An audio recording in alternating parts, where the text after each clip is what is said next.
Նախ կրկին անգամ պիտի շնորհակալություն հայտնեմ ձեզ, որ դուք հետևողականորեն ամեն կերպ աջակցում եք բանակին, բանակում եւ ընդհանրապես սահմանին անվտանգության, տեղեկատվական անվտանգության պահպանմանը եւ կարծում եմ այս այն դեպքերից է, որ խոսքը միայն սահմանում տեղի ունեցող իրադարձությունների մասին չէ։ Սա սահմանում տեղի չունեցող իրադարձությունների մասին է եւ ըստ էության սա հիբրիդային հարձակման մասին է։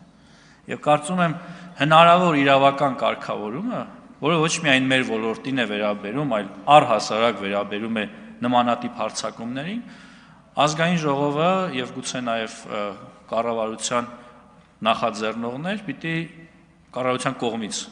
մարմին, որ կնախաձեռնի, սրան նպատակաուղղված փոփոխություններով պիտի գանք ազգային ժողով կամ ձեզնից ստանանք առաջարկ, որովհետև սա իրապես լուրջ մարտահրավեր է պետության անվտանգության համար։ Եվ ավել բան չեմ կարող ասել, պարզապես կարող եմ ասել, որ այն ինչ տեղի է ունենում, դա ոչ միայն դատապարտելի է, այլև ամոթ է ուսադիր կրող մարդու համար։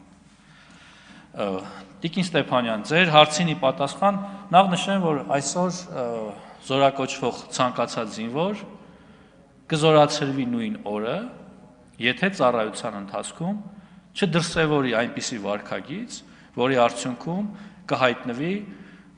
կալանքի մեջ, խոսքը վերաբերում է կարճաժամկետ կալանքներին, ասենք 5 կամ 10 օրով հայտնվել ռազմական ոստիկանության համապատասխան բաժանմունքում եւ պատիժ կրել։